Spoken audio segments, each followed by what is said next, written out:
RSE. On va voir ensemble ce que ça veut dire, ce que ça implique forcément dans nos quotidiens, dans notre avenir à tous. C'est vrai que c'est un levier aujourd'hui pour changer l'image de nos entreprises. On aura la chance, pour en parler, d'avoir, je vais démarrer par ces dames éloignées, deux partenaires parce que cette démarche dans l'hôtellerie-restaurant, elle va se mettre en parallèle également avec deux autres mondes. Vous le verrez, je pense qu'il y a beaucoup de similitudes dans l'approche parce que on va parler forcément d'entreprises liées à la propreté et d'entreprises liées au bâtiment. Alors, forcément, j'appelle Catherine Guerniou, dirigeante de la Fenestrière. Elle est chef de file RSE dans la Fédération du bâtiment. Catherine, bonjour. Bonjour à toutes et à tous. Merci de votre présence. Véronique Vanstein, j'espère bien prononcer. Vous êtes chargée de projet RSE chez Phare Propreté.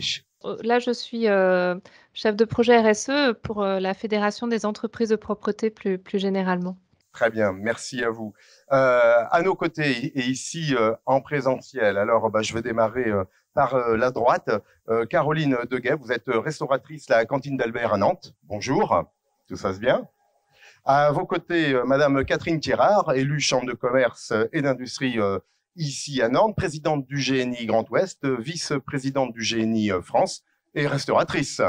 Forcément. Bonjour Catherine. Bonjour. À vos côtés, chère Catherine, Denis Jeannot, président Réseau France et restaurateur Le Pavillon à Saint-Herblain. Bonjour. Bonjour Denis. Nous finissons par vous, Marie Morcel, vous êtes directrice de Réseau France. Alors justement, pourquoi la RSE en quelques mots? Parce que je pense que c'est important, on en a un petit peu évoqué dans le cadre de l'Assemblée générale. On verra tout à l'heure avec Catherine et Véronique à distance ces ponts possibles, ces cohérences à établir et voir que de toute petite entreprise à grande entreprise, la RSE, c'est un vrai engagement de valeur et de sens. C'est vrai qu'on vient de finir notre Assemblée générale et il nous semblait important de terminer celle-ci par cette question de la RSE. Nous sommes nous-mêmes réseau labellisé RSE et pour nous, par rapport à la filière, il était important de se poser la question évidemment de la fidélisation des collaborateurs et comment la RSE, est-ce que la RSE peut être une réponse à cette question? Il y a évidemment aussi la question de la valorisation de notre secteur d'activité, de l'image de notre secteur. C'est le thème de cette table ronde. Hein. Donc tous ces sujets-là, forcément pour nous, font une résonance. Et il est important de poser la question aux adhérents et aux professionnels de l'hôtellerie-restauration. Alors au-delà alors aussi de l'usage, vous parliez de fidélisation, il y a aussi une pérennité de l'activité. On l'a entendu tout à l'heure. C'est vrai qu'il va falloir faire sens, il va falloir engager des valeurs. J'allais dire qu'on va être là aussi pour terminer et on fera le pont sur ces secteurs d'activité avec Catherine Thierard pour démarrer sur l'hôtellerie, restauration, tourisme. Mais il y a une démarche, j'allais dire, de diagnostic, de plan d'action et de suivi. Il va falloir s'attendre à ça malgré tout. Oui, et c'est vrai que vous le disiez par rapport à la pandémie, cette notion de ressources, elle est primordiale pour les professionnels, hein, pour l'hôtellerie-restauration. Nous avons besoin des hommes. Et se pose la question comment attirer des nouveaux talents vers l'hôtellerie-restauration. Donc nous on fait le pari que la RSE, alors ce n'est pas une formule magique, hein, mais pourrait en tout cas être une solution ou un outil pour sensibiliser les professionnels et sensibiliser les salariés, les nouveaux salariés vers notre secteur. Alors justement, je vous propose qu'on fasse un tour de secteur parce que c'est vrai que cette RSE, je me suis un petit peu penché dans les abîmes, je dirais, des dictionnaires et de Wikipédia et je me suis aperçu qu'elle avait déjà 50 ans, qu'elle venait des États-Unis. Bon, c'est vrai qu'on leur doit beaucoup de choses, mais bon, cela dit, on va prendre cela. Et c'est vrai que c'est important parce que 50 ans, ça fait quand même déjà pas mal de recul et on voit qu'on est encore aux prémices, à la genèse finalement de ce sens commun que nous avons à construire la RSE. Alors, chère Catherine, justement, on évoque les secteurs et c'est pertinent aujourd'hui parce que on va pouvoir mettre en parallèle trois mondes, celui de la propreté, celui du bâtiment, celui de l'hôtellerie-restauration. On va voir là encore où finalement avec un état des lieux de ces secteurs singuliers, parce que c'est vrai, on veut comprendre quel type d'entreprise, quel type d'emploi, enfin quelles sont les ressources engagées à chacun finalement de ces secteurs pour regarder au cas par cas, s'il le faut en tout cas, quelles seraient et quelles sont aussi ces passerelles, je dirais, et ces modèles interchangeables. Alors justement, où en est-on aujourd'hui? Après, on l'évoquait, 2 années de pandémie, l'hôtellerie-restauration moribonde, en devenir. Justement, quelles sont les perspectives et les chiffres du secteur? Donc déjà, postulat de base, l'hôtellerie-restauration, le secteur du nettoyage ou le secteur du BTP, c'est 3 secteurs à forte main-d'œuvre, à forte intensité de main-d'œuvre. Donc on a évidemment ces 3 secteurs les mêmes problématiques, comment aller recourir et comment 2 années de pandémie, c'est 2 années où on entend que dans notre secteur d'activité, effectivement, nos salariés quittent, puisqu'on annonce 237 000 départs. À l'issue de ces 2 années de pandémie, quand on est en recherche, il y a 100 ou 150 000 offres d'emploi non pourvues à l'heure actuelle. Donc on voit bien l'abîme qui reste à faire.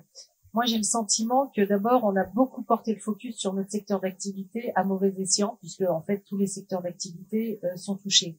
Mais une fois qu'on a dit ça, c'est pas ça qui résout le problème, comme tu viens de dire, Marie. Donc d'abord, déculpabiliser notre métier. Moi, je pense que c'est déjà la première chose à faire. Nous sommes un métier de passion, nous sommes un métier où on a des vraies valeurs.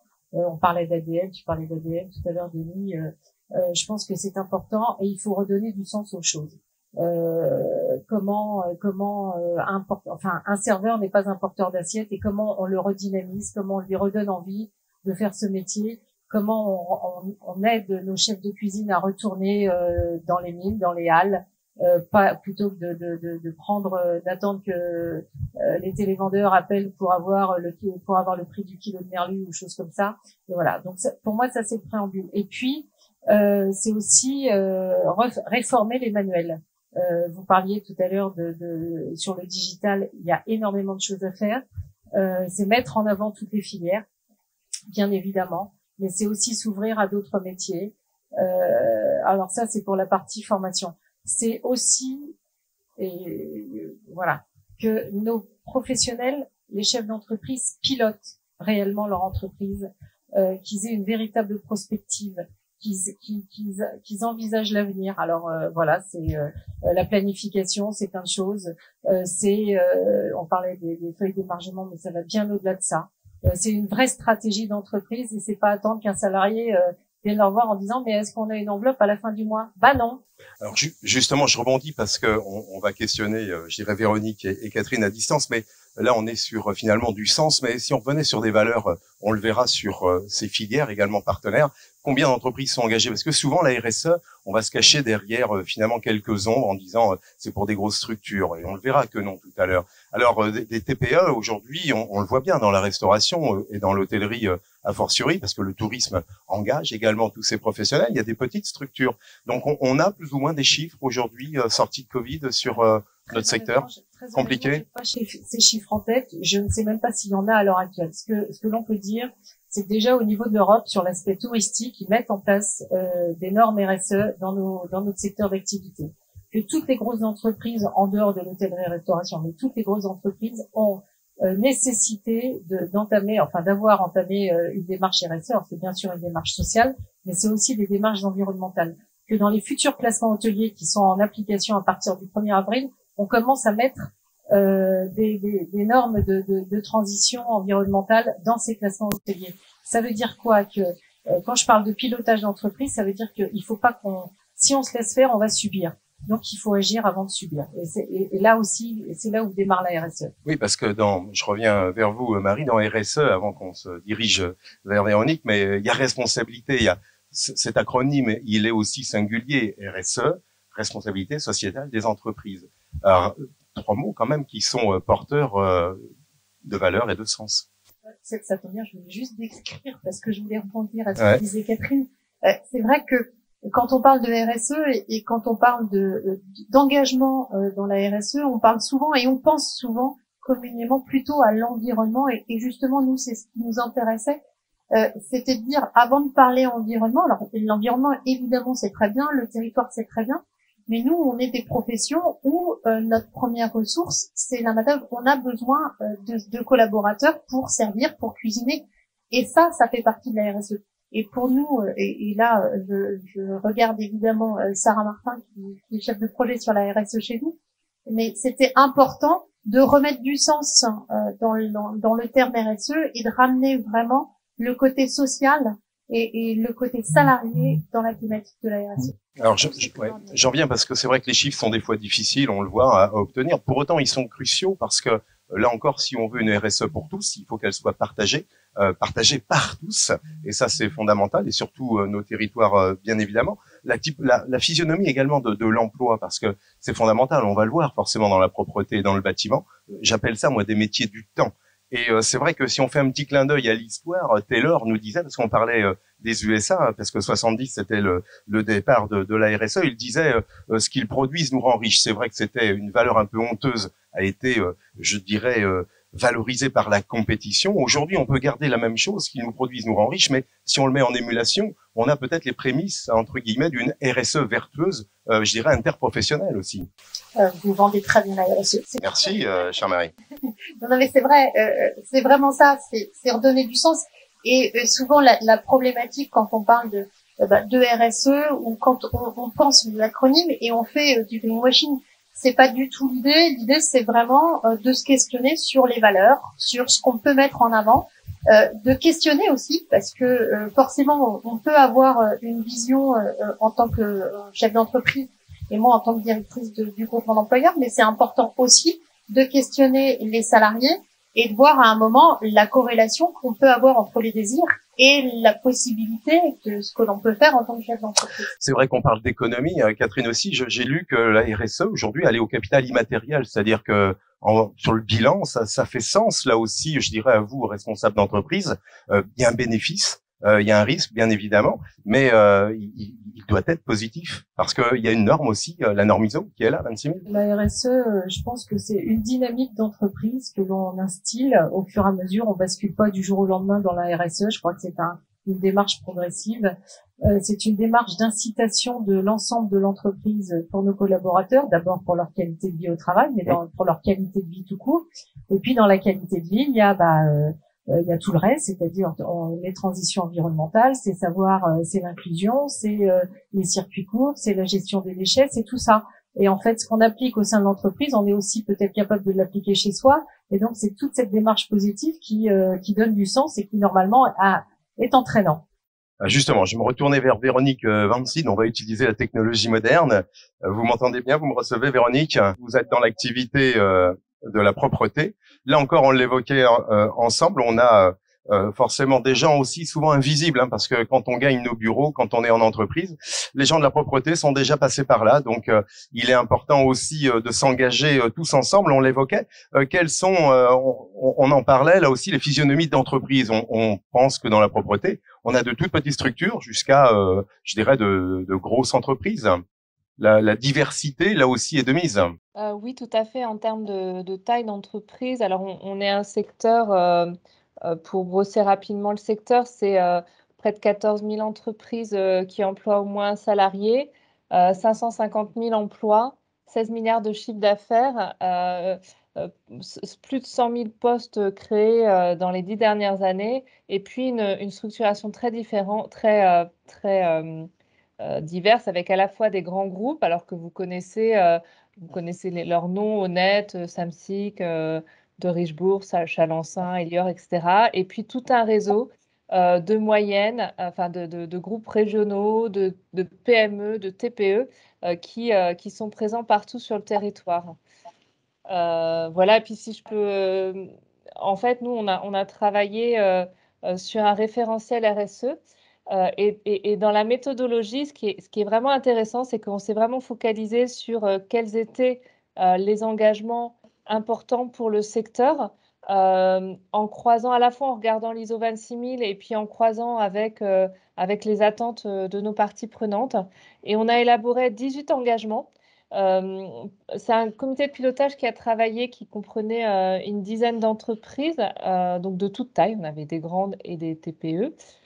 Et des moyennes entreprises. Et ce qui vraiment est intéressant au final, c'est qu'on est tous d'accord, quelle que soit la taille, sur les grands enjeux RSE du secteur, des entreprises. Alors, bien évidemment, j'entendais tout à l'heure parler du social, de l'environnemental. Nous, nos sujets, ils sont beaucoup sociaux. On est sur beaucoup d'emplois, beaucoup d'employés peu qualifiés, beaucoup de temps partiel, d'horaires décalés. On a des enjeux sociaux très, très forts et on est d'accord autour de nos enjeux sociaux. Après, ce qui est différent en fonction des tailles d'entreprise, c'est la manière dont on va mettre en œuvre. Mais là encore, peut-être, même si les grandes entreprises, elles ont peut-être plus de moyens pour structurer une démarche RSE, et leur difficulté, elle, ça va être de la déployer à toutes les strates de l'entreprise, alors qu'à l'inverse, une plus petite entreprise, elle peut être plus agile sur ces questions-là, c'est-à-dire qu'elle va effectivement avoir plus de mal à structurer, hein, la structuration, écrire des procédures et tout ça, c'est compliqué, mais par contre, on se rend compte que c'est beaucoup plus facilement déployé et partagé par tous les collaborateurs. C'est vrai qu'au-delà de diagnostic, intégrer l'ensemble des parties prenantes était fondamental dans votre approche. On le voit aussi, vous évoquiez vos 18 engagements. Je pense que aussi important, c'est cette grille des 4 thèmes, c'est-à-dire avoir une compréhension graduée pour que finalement chacun des professionnels puisse franchir le pas d'une manière, je dirais, motivée et dynamique dans sa RSE. Là aussi, vous avez des indices positifs dans votre secteur d'activité? Pour reprendre donc mon référentiel dans ce que je vous ai parlé, donc 18 engagements rédigés par des entreprises de toute taille. On a travaillé aussi avec Avnor Certification et notre référentiel est considéré comme en cohérence avec l'ISO 26000. Et puis, on a surtout fait relire par plus de 100 contributeurs, donc ce qu'on disait tout à l'heure, toutes nos parties prenantes, que ce soit des clients, des entreprises, des institutions, des ministères, on relit et on contribue à ce référentiel, ce qui lui donne une certaine robustesse. Je vous coupe une seconde, Véronique. C'est ce diagnostic, il est important de le repréciser, parce qu'on ne peut pas construire sur un socle qui ne serait pas vertueux.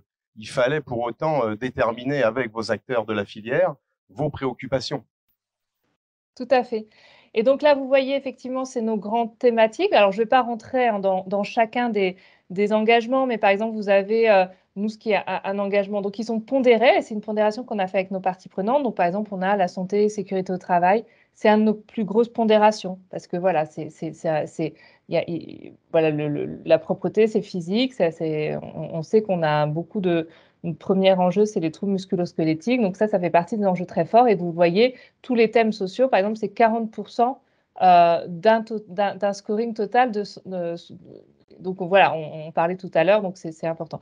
Alors, notre grille de maturité, et en fait, ça rejoint aussi ce que vous disiez tout à l'heure, je crois, sur le fait que la RSE, c'est quelque chose qu'on met en place progressivement dans l'entreprise. Et en fait, on a travaillé sur une grille qui permet à l'entreprise, sur chaque engagement, de se situer où elle en est. Donc, le premier niveau, c'est ce qu'on a appelé le préalable à la RSE. Donc, c'est le respect des dispositions réglementaires, contractuelles et conventionnelles. Ensuite, on a un deuxième niveau, et ça correspond, vous allez voir, à aussi un cheminement qu'ont les entreprises en matière de RSE. Le deuxième niveau, c'est la mise en place d'actions concrètes. C'est-à-dire que sur le sujet, l'entreprise agit, elle fait des choses, et souvent, quelquefois, de très belles actions en faveur du développement durable. Le troisième niveau, et c'est vraiment le niveau cible pour nous, c'est la mise en place d'une politique déclinée dans l'entreprise. C'est-à-dire que sur le sujet, sur l'engagement concerné, on a fixé des objectifs, on a mis un plan d'action, on a des indicateurs, on a des résultats qui sont en progrès. Vous voyez, après, en face, on a un scoring aussi qui permet, et vous voyez qu'on a mis 80% sur ce niveau-là parce que c'est vraiment le niveau cible. Et le dernier niveau, alors c'est un niveau de rupture, d'innovation et d'excellence, c'est-à-dire que sur un sujet, l'entreprise, elle est au-dessus des pratiques courantes du secteur. Elle a mis en place, elle a généralisé une innovation qui lui permet vraiment d'être au-dessus du secteur sur ces sujets. Et là, on arrive, du coup, on est vraiment sur un peu une vision propre sur l'entreprise. On voit qu'il y a des entreprises qui sont très engagées sur les plans environnementaux, d'autres qui vont être sur le plan social, sur les questions de diversité, etc. Et ça, c'est notre niveau 4 qui est un niveau où on se distingue sur des sujets qui tiennent un peu plus à cœur au niveau de la direction de l'entreprise. Ouais, ça fait plaisir. On reviendra vers vous, bien évidemment. Catherine, Marie, hôtellerie, restauration, je vous laisse prendre les micros, bien sûr. On voit que cette montée en compétences, elle nécessite aussi une montée en connaissances, informer les équipes, informer les chefs d'entreprise, petits, moyens et grands, parce qu'on a une belle démarche ici, en tout cas, dans un cadre vertueux, accessible, compréhensible et échelonné. Quand on avait rencontré Véronique, ce que l'on peut voir, ce qui a été déployé dans la propreté, c'est quelque chose de très clair et très visible et très accessible pour les entreprises. Et c'est vrai que c'est le premier constat qu'on avait fait avec Sarah, c'est quand nous on est rentré dans la démarche RSE, et là je parle en tant que réseau, c'est pas simple pour une petite entreprise de ne serait-ce que le vocabulaire. Alors Caroline en parlera très très bien puisqu'elle a participé aux ateliers qu'on a mis en œuvre. La difficulté, c'est ça, c'est que c'est pas un vocabulaire de tous les jours, c'est pas une discussion que l'on a tous les jours. Donc il faut d'abord s'approprier l'univers, essayer de le comprendre les thématiques pour pouvoir en faire quelque chose de concret que l'on puisse utiliser tous les jours et trouver des exemples concrets comme a pu le faire la propreté. Et mesurer le progrès. Et mesurer le progrès. Ah, le suivi est fondamental. Alors, on va laisser la parole également à Catherine Guerniou parce que on l'a vu dans le secteur de la propreté, hein, forcément. Des métiers du temps, là encore, il faut qualifier et je dirais protéger son personnel. Le bâtiment n'est pas en reste, chère Catherine. Vous allez nous donner vous aussi votre point de vue. Ravi de vous accueillir ici à cette table ronde. Alors merci de votre accueil. Effectivement, hein, le bâtiment, c'est 50 000, en tout cas la Fédération française du bâtiment représente 50 000 entreprises et on est 35 000 à être de petite taille, et moi je me mets dans cette catégorie puisque je dirige une entreprise de menuiserie et nous sommes 12 et nous sommes même en train de penser à comment devenir une entreprise à mission. Donc vous voyez, on est vraiment déjà bien avancé sur notre engagement RSE, mais avant ça, le but que l'on a eu à la fédération, c'est d'emmener le maximum d'entreprises sur cette démarche de la RSE. Vous le disiez tout à l'heure, il y a des valeurs. Je ne vais pas reprendre tout l'aspect sociétal, environnemental, mais en fait, on est sur des métiers qui ont du sens. Et je pense que ça, c'est hyper important. Et quand on est dans le bâtiment, on voit ce que l'on construit, on voit ce que l'on réalise de ses mains. Que vous soyez dans un atelier de production, que vous soyez sur un chantier. Et ça, c'est vraiment une valeur qui est importante. Et donc, ce que nous avons voulu faire, je vais vous partager mon écran. Ce qu'on a voulu faire, c'est vraiment un outil qui soit facile d'accès et qui emmène tout le monde. Donc, en fait, on est parti sur un principe, il n'y a pas de cotation, il n'y a pas de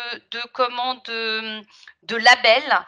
C'était vraiment déjà cette première marche, un peu comme ce que disait tout à l'heure Véronique. En fait, j'ai bien aimé leur système de grille de niveau. On va dire là, on était sur le premier, deuxième niveau. Et donc, en fait, face à cela, bien entendu, on va reprendre les valeurs dont vous avez parlé tout à l'heure.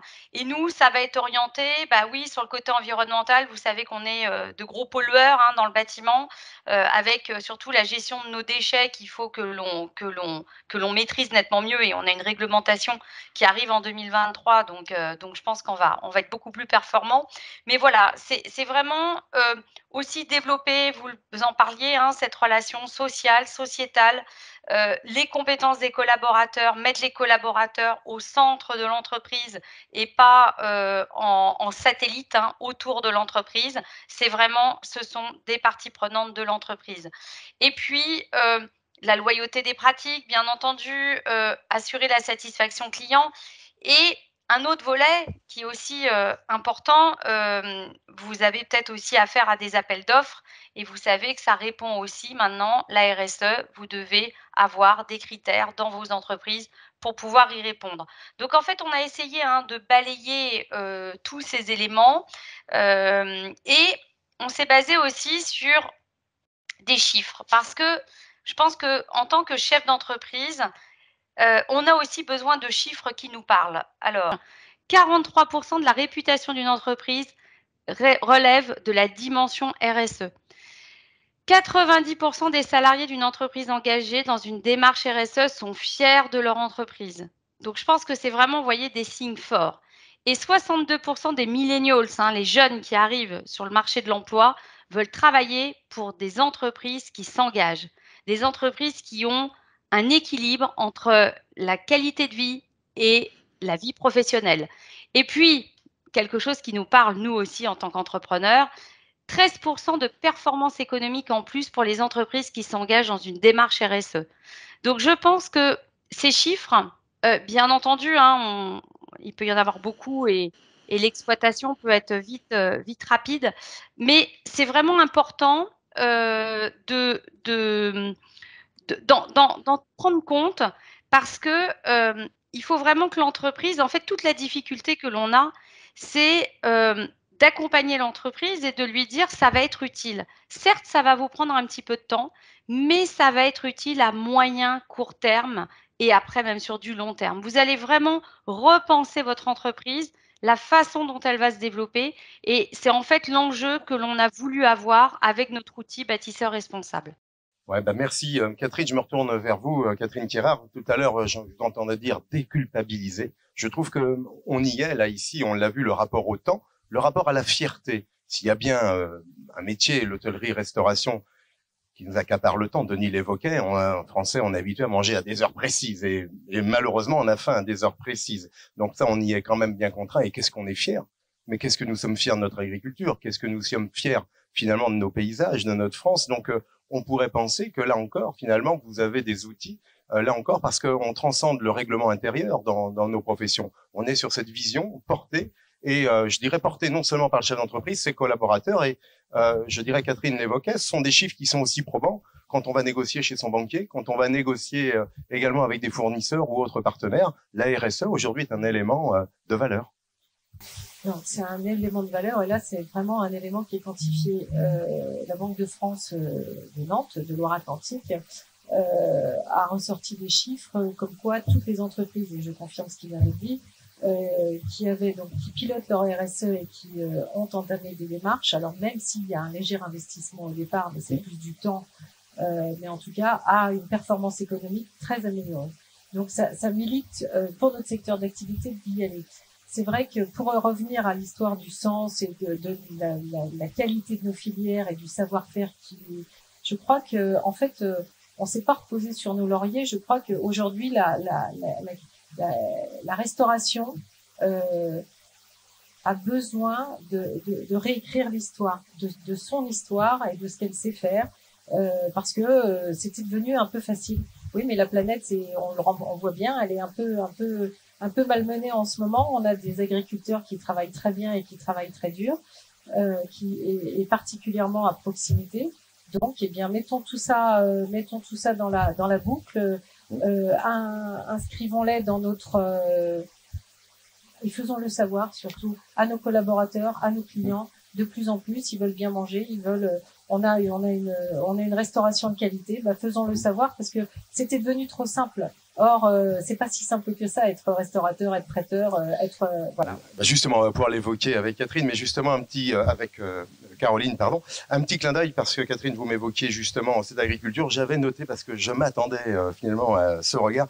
Le jour de dépassement, je vous l'informe quand même parce que on est passé du 10 mai au 5 mai en 4 ans, donc ce sont quelques jours de moins encore où nous avons tout consommé en capacité. Alors c'est vrai qu'on évoque la rareté, il faudrait pas non plus que finalement cette rareté touche ces beaux métiers qu'on évoquait, l'hôtellerie, la restauration, bien sûr toutes les entreprises de la propreté et du bâtiment, mesdames, je ne vous oublie pas. Justement, Caroline, on parlait d'appropriation, parce que faire sens, mettre des valeurs en dynamique, motiver tout le monde, on l'a vu, vous allez nous décrire votre restaurant, je crois que c'est un restaurant du midi.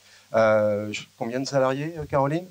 C'est ce que j'ai dit depuis le début à Marie et Sarah. J'avais l'impression de ne pas être très légitime par rapport à la profession. Et en fait, je me suis rendu compte au fur et à mesure de toutes les tables rondes que je faisais déjà beaucoup de choses. Et ça depuis la création, parce que c'est une création d'entreprise depuis 10 ans. Et voilà, donc bon, par rapport à tout ça, il y a 3 salariés dans mon entreprise et c'est vrai que je les mets au cœur de tout ce que je fais. Voilà.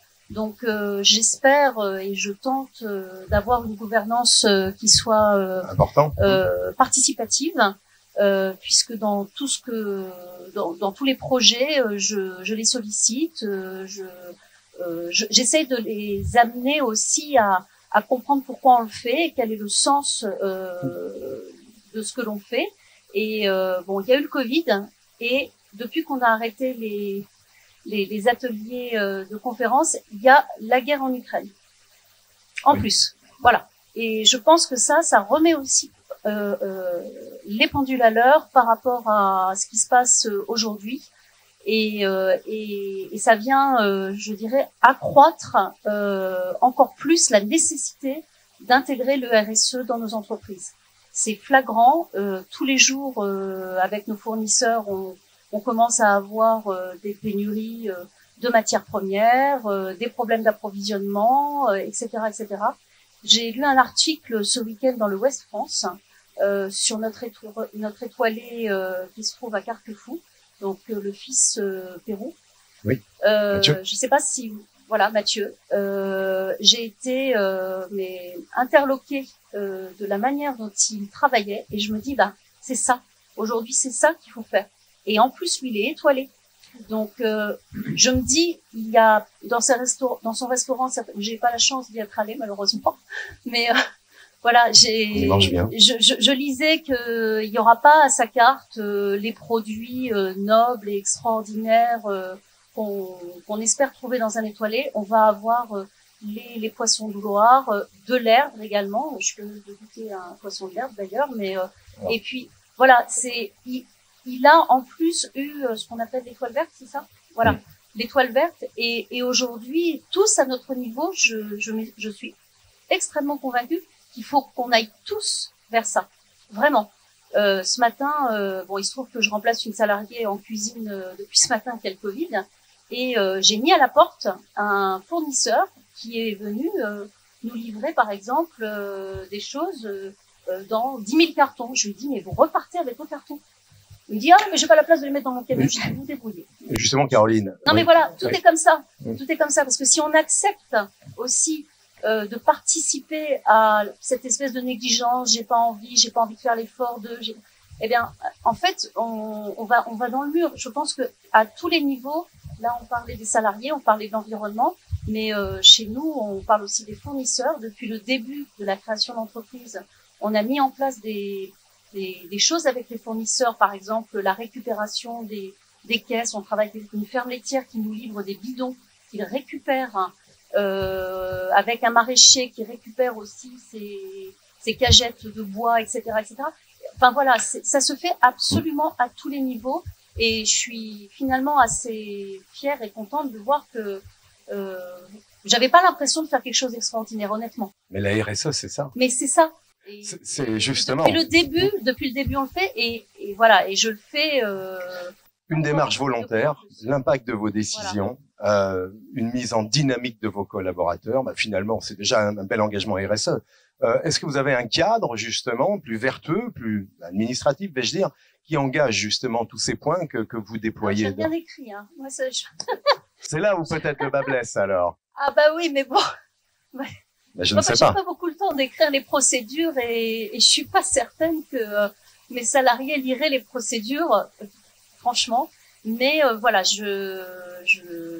peut-être qu'il faut que je m'applique à un moment donné à le faire pour les nouveaux qui pourraient arriver, parce que je pense que ce serait bien d'avoir une espèce de livret d'accueil pour expliquer un petit peu les valeurs. Je pense que ce serait très vendeur, au contraire. Mais en tout cas, moi, je communique beaucoup et je leur explique, je leur ai dit que j'étais là aujourd'hui. Je leur ai expliqué ce à quoi je participais depuis un certain temps. Elles m'ont sollicité aussi sur des points qu'elles souhaitaient voir abordés. On en a déjà parlé, notamment tout ce qui concerne le gaspillage. Et puis voilà, là aujourd'hui, enfin pas plus tard qu'aujourd'hui, je leur ai dit, mais il faut qu'on arrive à trouver quelque chose où on utilise davantage les épluchures. Voilà, par exemple. Ça c'est un exemple très concret. Il se trouve que là on va consommer pas mal de radis. Enfin j'ai une carte qui change. Cette saison, hein, Caroline. Ah bah, c'est sûr que j'utilise pas de tomates en ce moment. Donc cette saison, on va utiliser pas mal de radis et voilà, il se trouve on fait des soupes de saison aussi. Je leur ai dit, on va faire les soupes avec des fans de radis. Seulement, il faut beaucoup de fans de radis pour faire une soupe. Voilà. Donc ça, c'est quand même la problématique. Donc du coup, on a sollicité le fournisseur pour savoir si on pouvait, parce que bon, personne les utilise, si on pouvait au moins récupérer ça. Ça y est, c'est fait. On l'a eu tout à l'heure au téléphone. Il va nous fournir suffisamment pour qu'on puisse fabriquer des soupes. On ne peut plus l'arrêter. Mais voilà. Voilà ce que c'est que la RSE, mesdames, messieurs. Mais voilà, on ne peut plus l'arrêter. Je sais pas comment ça se passe dans vos filières, mais je sais pas si vous avez vu ici à Nantes. Voilà, une jeune chef d'entreprise, on ne peut plus l'arrêter. J'allais dire, voilà, c'est ça. On va booster l'énergie de son entreprise. Caroline, vous l'incarnez, vous êtes un booster. Vous êtes aussi ce référent qui est utile parce qu'à défaut d'avoir un cadre plus écrit, ben on peut être un référent qui justement crée cette dynamique. Vous me rejoignez, Véronique et Catherine, sur des petites entreprises dans vos secteurs. Vous avez des cas similaires à Caroline? Ouais, moi, je mets beaucoup de choses en place, comme Caroline. Effectivement, en fait, il y a beaucoup de bon sens et vraiment une expérience magnifique que j'ai vécue avec toute l'équipe. Et quand je dis toute l'équipe, hein, c'est vraiment tout le monde. On a réalisé en octobre dernier notre fresque du climat. Je ne sais pas si vous savez en quoi cela consiste, mais ça permet vraiment de comprendre les enjeux environnementaux et surtout de comprendre le mécanisme en fait et comment nous, à notre échelle, dans l'entreprise, chez soi, on peut agir. Et c'est vraiment très fédérateur. Et en parallèle de ça, en fait, on venait de mettre en place une méthode de lean management pour rendre beaucoup plus efficient la production au niveau de l'atelier. Donc, je pense que ça peut tout à fait aussi s'adapter dans le monde de la cuisine. Comment mieux gérer les chutes, comment mieux optimiser, mieux standardiser. Et en fait, aujourd'hui, tous les lundis matins, il y a une réunion d'équipe qui se fait. Et les enjeux environnementaux, sociétaux font partie des indicateurs hebdomadaires de l'entreprise. C'est vrai que la technique des fresques, aujourd'hui, on peut la vivre en plus à Nantes avec Rêve, hein, par exemple, qui déploie cette méthodologie. Elle est assez fantastique parce que c'est un travail collaboratif sur des grandes idées et on les hiérarchise, on les organise. Ça permet finalement, à l'instar de ce que nous évoquait Caroline, de donner vraiment un booster collectif. Je vais profiter aussi de la présence de Denis parce que on parle aussi d'hôtellerie, de restauration. Une autre typologie avec un micro, c'est encore mieux, cher Denis. Voilà. Le pavillon route de Vannes, si je dis pas de bêtises, hein, si c'est ça, à Saint-Herblain. Ou encore, même pas, non, c'est sur Saint-Herblain. Qu'en est-il chez vous, justement, au pavillon, sur la RSE? Pour rebondir sur ce que disait Caroline, nous, on est une douzaine à travailler. Déjà, il faut démystifier la RSE. Parce que comme Caroline s'est rendue compte qu'elle faisait déjà de la RSE chez elle depuis 10 ans, en fait, c'est avant tout en fait, la RSE, c'est écrire des convictions qu'on peut déjà avoir pour certains. Et en fait, beaucoup d'entrepreneurs de la RSE pensent que ça va vous demander un grand investissement en temps, en argent. Et en fait, déjà lister nos attitudes, notre savoir-être, notre savoir-vivre dans l'entreprise. Décider que chez nous, la carte, elle change tous les services. Si elle ne dépend que de ce que nos producteurs locaux nous livrent. Donc, en fait, s'ils nous livrent, ben non, aujourd'hui, il y aura pas ça, il y aura pas de merlu, il y aura, je sais pas moi, de l'anguille. Bon, bah, ce sera de l'anguille qui sera servi. Voilà, la démystification, c'est sur les fournisseurs, sur les produits qu'on achète, sur la réflexion qu'on a sur le personnel, parce qu'en fait la RSE c'est penser aux autres, penser aux autres, échanger. Moi il y a 3 ans et demi, enfin si moi je fais l'histoire du pavillon que j'ai acheté à 18 ans, c'était ouvert 7/7, rapidement j'ai fermé le dimanche parce que je me suis dit mon équipe elle a besoin d'avoir une vie sociale et le dimanche c'est quand même la meilleure journée s'ils veulent profiter de leurs conjoints et de leurs enfants. Ça fait que j'ai du personnel qui est resté, ils sont arrivés chez moi, ils étaient célibataires, ils se sont mis en couple, ils ont eu des enfants. Après, j'ai décidé de fermer les jours fériés, les réveillons. Et puis après, il y a 3 ans et demi, j'ai décidé de fermer samedi et dimanche maintenant. Voilà, parce que et en fait, la fermeture, la fermeture de resto avec le Covid qui a provoqué le départ de 250 000 salariés dans la restauration, parce qu'ils voulaient plus travailler, par exemple, le week-end, en fait, il y a 3 ans et demi, nous, on l'avait anticipé, et ça fait que la totalité de mon équipe est restée. C'est-à-dire que nous, on a fait du traiteur pendant le Covid, l'équipe a travaillé à temps partiel, et j'ai maintenu les salaires, donc ils sont restés en activité, donc ils ont eu du lien social, parce que c'est pas que l'argent, c'est avant tout le lien social. Voilà, et en fait, si chaque entreprise qui a envie de faire de la RSE commence déjà à lister les bonnes attitudes qu'elle a, et c'est des choses toutes simples. C'est par exemple accepter la totalité des jeunes qui veulent faire un stage découverte en 3e. C'est leur dire oui, tout c'est possible. Et oui, mais si vous venez en salle, vous allez à la table des clients. Vous n'allez pas rester enfermé dans un coin. Voilà. Démystifier. Et puis après, c'est vrai dans nos TPE, on n'est pas forcément très procédurier sur lister ce qu'on a fait, mais avant tout, si le patron qui est le moteur des bonnes pratiques, il est quotidiennement dans son entreprise, de par ses attitudes, il a une forme d'exemplarité à donner. Donc en fait, les équipes, elles sont là, elles adhèrent et elles suivent. Et après, il peut y avoir des rectifications. Alors justement, on le voit que ça permet de réfléchir. Ça fait du bien quand même, parce que quand on est ensemble et qu'on réfléchit, je crois que on crée de la richesse. Et c'est là où la RSE, en tout cas, amorce là une vraie dynamique. Marie, je me retourne vers vous parce que Réseau n'a pas été en reste dans son expérience sur justement cette mise en place de RSE, à l'instar là aussi de la propreté du bâtiment. On peut avoir là quelques regards sur justement ces actions qui sont riches aussi de c'est vrai que informations. Automatiquement, on se dit autant Réseau était engagé, mais pour nous c'était une évidence de le déployer auprès de nos adhérents. Et il y avait une autre évidence, c'était que nous en tant que salariés, on connaît les métiers de l'hôtellerie-restauration, mais on pourra pas le faire seul et on pouvait pas le faire sans avoir des partenaires.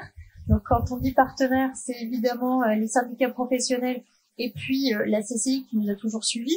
Et évidemment, sans professionnels, adhérents ou non adhérents, qui connaissent vraiment le secteur. Et donc, nous, il est vrai qu'on est rentré dans une labellisation Lucie. Autant on n'avait pas forcément... la question n'était pas de pousser les professionnels à être sur de la labellisation, mais plutôt d'utiliser la labellisation Lucie comme un canevas et comme la colonne vertébrale et voir avec nos professionnels comment on pouvait vraiment rendre accessible. J'aime bien l'idée de démystifier parce que c'est vraiment ça.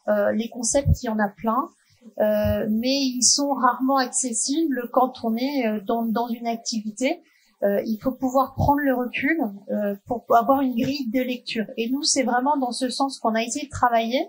D'ailleurs, le premier atelier a été un peu symptomatique, hein, puisque nous, on était partis avec nos outils qu'on a l'habitude de travailler, des choses très techniques. Et puis, on s'est vite retrouvé sur le premier atelier. Bah oui, la technologie, c'est très bien, mais faut-il encore que ça marche? et on se dit, en fait, non. Revenons au b.a.-ba. On va le faire avec le côté brainstorming.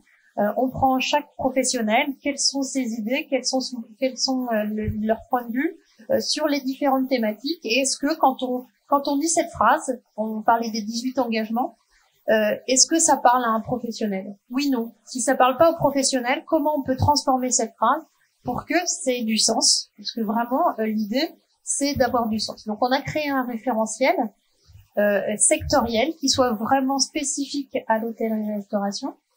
On a fini nos ateliers, donc on a engagé des ateliers, je regarde Caroline puisque Caroline faisait partie de ces ateliers. On a engagé ces ateliers en octobre de l'année dernière. Oui, c'est ça. Merci. Excuse-moi, Catherine, tu faisais aussi partie des ateliers. Et puis on l'a fini là en mars. Et l'idée, c'est que même on a terminé ces ateliers, on s'est dit, c'est pas encore assez clair. Alors en plus, entre-temps, on a rencontré la propreté et qui nous ont montré leur modèle où là, vraiment, c'est flagrant, c'est très accessible. Donc on s'est dit, il y a encore un travail à faire avant de l'apporter aux professionnels et de le déployer. On a encore un travail à faire pour le rendre encore plus concret. Parce que si on veut que les professionnels rentrent dans la démarche, il faut le rendre accessible.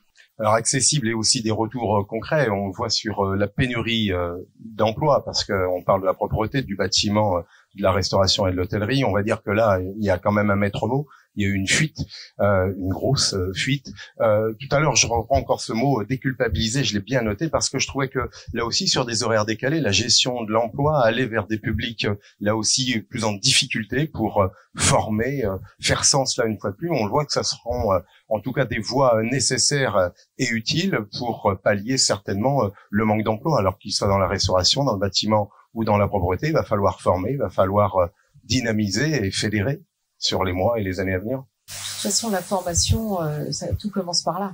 Il faut former, acculturer, surtout les personnes qui sont très éloignées de l'emploi, mais y compris sur le handicap. On doit être capable d'accueillir toute personne dans nos entreprises, parfois avec des adaptations, c'est sûr. Oui. Le handicap social aussi, parce que il y a des gens en difficulté. Oui, Nantes Métropole lance un programme territoire zéro chômeur sur certains quartiers. Il y a des choses qui se mettent en place, mais c'est une dynamique d'entraînement global qui s'opère. Alors, on n'est pas encore peut-être hyper structuré dans notre secteur d'activité. Les organisations professionnelles travaillent, les deux, travaillent énormément dessus depuis déjà quelques temps pour essayer en tout cas de motiver nos restaurateurs, nos professionnels dans cette dynamique. Et comme Caroline qui fait de la RSE, comme Monsieur Jourdain fait de la pro sans le savoir depuis longtemps, eh bien il faut que ça devienne réflexe. Et c'est un vrai changement qui s'opère. Et là aussi, il faut s'appuyer, faut pas hésiter à copier, parce que tout ce qui est bon, faut pas hésiter à copier. Et là, il y aura pas de, et donc faut pas hésiter à se reposer sur réseau, sur nos organisations professionnelles. On est aussi là pour ça, et on est capable de donner des techniques. En tout cas, on fera pas, le professionnel ne fait pas tout d'un coup. Ce qui compte, c'est qu'il ait ce phénomène d'entraînement, parce que plus il entraîne ses collaborateurs, plus ça va vers du positif, et plus ça va dans le bon sens de la RSE, et donc de l'environnement, et donc du social. Je me retourne vers vous, Véronique et Catherine, justement en termes de retour sur l'emploi dans vos secteurs respectifs. Des retours probants, vous avez pu refédérer des flux entrants en termes de personnel et sur des catégories de gens différents. Bon, malheureusement, c'est vrai que l'emploi reste un sujet quand même très difficile en ce moment. Nous, alors, on a vraiment ce sujet des questions d'horaire de travail. Alors, j'ai entendu que ça a été évoqué tout à l'heure, mais on est beaucoup sur la propreté en horaire décalé, tôt le matin, tard le soir, avec des publics souvent féminins, monoparentales, donc vraiment des difficultés très fortes. Et en fait, un de nos engagements de notre référentiel RSE, et qui est énormément porté par la fédération, c'est l'organisation des temps de travail et de tendre vers du travail en journée et ou en continu. Et ça, c'est vraiment une avancée pour les salariés de pouvoir mieux concilier vie, vie privée et travail. Et de ce fait, c'est aussi un engagement, enfin, c'est un engagement RSE très fort de notre secteur, sur lequel on travaille beaucoup. Après, vous dire aujourd'hui, et je pense pas, je pense que, enfin, voilà, on sait que les entreprises qui travaillent vraiment sur les questions sociales, déjà gardent plus souvent leurs salariés. C'est plutôt des questions de moins de turnover. C'est voilà, après d'attractivité certes, mais nous on est quand même un métier malheureusement peu attractif. On va plutôt être, même si on est peu attractif, on va être plutôt sur des maintiens de salariés, et d'éviter le turnover par des démarches de RSE, je pense. Bon, c'était un peu similaire, Catherine. Oui, c'est proche, bien entendu. Alors, je pense qu'il faut aussi avoir l'audace de recruter autrement. Quand je parle recruter autrement, c'est, on a pas mal d'organisations, hein, qui accompagnent. Bon, bien entendu, il y a le Pôle emploi, mais vous avez également les missions locales. Les missions locales, nous, je sais que moi, je recrute souvent par les missions locales. Je recrute aussi des jeunes qui sont issus de l'école de la deuxième chance. Alors, c'est vrai que ça nécessite un apprentissage, mais derrière, vous avez des modules qui peuvent être mis en place, comme des AFEST, qui favorisent en fait l'insertion et l'intégration dans les équipes. Et je pense que ça, il faut, voilà, ça fait partie aussi. On a du mal à avoir des gens qui soient qualifiés. Je pense que c'est là, on parle de justement à nos métiers dont on parle aujourd'hui. Ça s'appelle des métiers en tension, comme vous le savez. Et donc, je pense qu'il faut avoir l'audace de recruter autrement, de voir les choses autrement. Moi, ce que je fais également, je pense qu'à un moment, il faut quand même un peu formaliser les choses. Alors, je suis une petite structure, hein, 12 personnes, mais on a fait un livret d'accueil.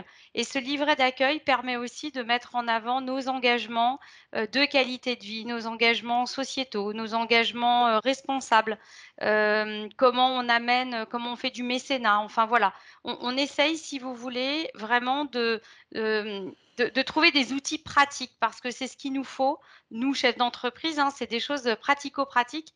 Et c'est pour ça, je ne voulais pas présenter tout à l'heure dans l'outil bâtisseur responsable, mais à la fin du questionnaire, en fait, vous avez la possibilité de rédiger votre rapport RSE qui se génère automatiquement après comment avoir rempli cet outil. Et c'est vraiment hyper pratique parce que derrière, ça vous donne aussi des axes de progrès. Parce que c'est ça aussi la RSE, c'est qu'on part aujourd'hui d'un niveau, dans lequel on est. Et en fait, ce qui est intéressant, c'est de toujours progresser. Voilà, c'est de toujours aller plus loin. Et ça, je pense que c'est aussi important de se donner des axes de progression parce que ça nous aide et ça accompagne aussi nos équipes. Oui, si je peux juste me permettre aussi de surenchérir aussi sur ce sujet, bien évidemment, les questions d'insertion dans nos métiers sont fondamentales. Nous, je crois qu'on est un secteur où le taux de travailleurs handicapés est rempli réellement, c'est-à-dire on a 6% de travailleurs en situation de handicap. On fait aussi beaucoup d'insertion. On a des structures spécialisées, des groupements d'employeurs pour l'insertion par la qualification. Voilà, tous ces sujets-là, bah, bien évidemment, c'est dans le cadre d'une politique sociale qui est portée par la RSE de créer tous des dispositifs, de s'intéresser aussi à l'alternance, à l'insertion, à la diversité, à la formation professionnelle, à la qualification des personnes. Et tout ça, bien évidemment, c'est des mesures qui facilitent l'emploi et la pérennité des entreprises. Un grand merci. Alors, on l'a vu au terme de 7 heures parce qu'il y a toujours un moment où il faut savoir conclure. Mais je dirais que fort heureusement, on a pu bâtir ensemble beaucoup de choses parce qu'on a vu qu'au-delà de petites passerelles, on avait des ponts possibles. On avait même des très grands ponts qui nous permettent finalement de nous appuyer les uns sur les autres. Et c'est vrai que la RSE, elle nous engage. Et je prendrai une petite formule là encore empruntée à Catherine parce que nous échangions, Catherine Kirard, il y a peu de temps. Et c'est vrai que quand un café, un restaurant meurt dans un quartier, c'est un peu le quartier qui meurt quand même un petit peu. Et automatiquement, cette RSE, elle est fondamentale parce qu'elle transcende l'idée d'entreprise pour se projeter finalement dans la société. Le politique, au bon sens du terme, doit aussi accompagner tous ces entrepreneurs pour que finalement nos vies, même si on est régulé, cher Denis, pour manger le matin, le midi et le soir, et effectivement se coucher à 23 heures pour se lever à 7 heures, on voit qu'au-delà d'un défi social, il y a un projet RSE.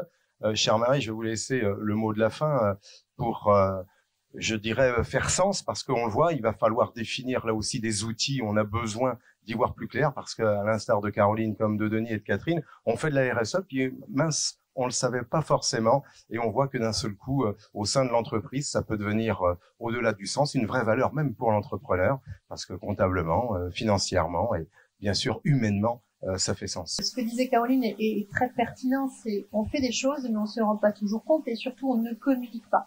Et c'est vrai que dans notre profession, on a un peu ce désagrément on voit ce qui est mal fait, on montre souvent ce qui n'est pas exemplaire, et par contre ce qui est exemplaire n'est pas suffisamment mis en avant. Et la RSE peut justement contribuer à cela. Donc on a travaillé, comme je vous le disais tout à l'heure, par rapport aux ateliers sur ce référentiel métier, vraiment dédié au HCR. Dans l'idée, c'est de pouvoir le déployer, puisque à l'instar et comme disait aussi Catherine, c'est d'apprendre de ce que font les autres professions, et je trouve que le bâtiment et la propreté ont vraiment fait un très très beau travail sur la RSE. Donc utilisons ce qui est bien fait pour apprendre nous aussi et mettre en œuvre un outil qui soit vraiment accessible pour les professionnels, et que cette RSE, elle se soit diffusée auprès de nos adhérents. Évidemment, je vais prêcher pour ma paroisse, mais évidemment ensuite vers tous les professionnels du secteur, puisque l'image, à mon sens, c'était le thème un peu de cette journée, l'image n'en sera que grandie, et on pourra peut-être, je l'espère, attirer de nouveaux talents en communiquant sur nos valeurs et sur nos engagements. Ce sont des valeurs qui nous font plaisir, puis des engagements que l'on va suivre avec grand plaisir. Je voulais tous vous remercier. Alors bien sûr, Catherine Guergnoux, directement d'un côté de Paris, j'ai pas la localité, dirigeante de la Fenêtrière. Merci de votre présence. On est basé dans le 94 à Champigny-sur-Marne. Bravo. Véronique Vancine, pareil, je sais que vous êtes chez Phare Propreté, mais pas dans quel département? Vous avez des représentations sur Nantes et dans les régions des chambres des fédérations professionnelles et également du parc propreté. Moi, je suis sinon basée au niveau plus à une échelle nationale, mais voilà, et je sais que certains travaillent avec des entreprises de notre réseau également. Merci de vos participations et surtout de vos lumières. Caroline Deguet, merci. On l'a vu, hein, vous boostez votre RSE au sein de votre restaurant, la Cantine d'Albert à Nantes. Hein, je le précise. Catherine Thierard, merci une fois de plus, avec tous ces titres qui vous honorent, mais qui font de l'action sur le terrain. Présidente du GNI Grand Ouest, vice-président du GNI national, élu à la Chambre aussi. On a besoin, on l'évoquait, hein, de ce champ politique. Cher Denis Janot, merci en tant que président de réseau d'avoir convié tous vos invités. On le voit, il est nécessaire et utile d'échanger, de parler sans tabou, sans complexe, parce que sans le savoir, on fait de la RSE. Merci, et vous gérez le restaurant Le Pavillon. Et Marie Morcel, directrice réseau, merci à vous pour aussi cet après-midi constructive et dynamique. On en sort plus fort. Merci. Merci à tous. Merci à tous. Merci beaucoup. Au revoir. Bonne continuation. Au revoir.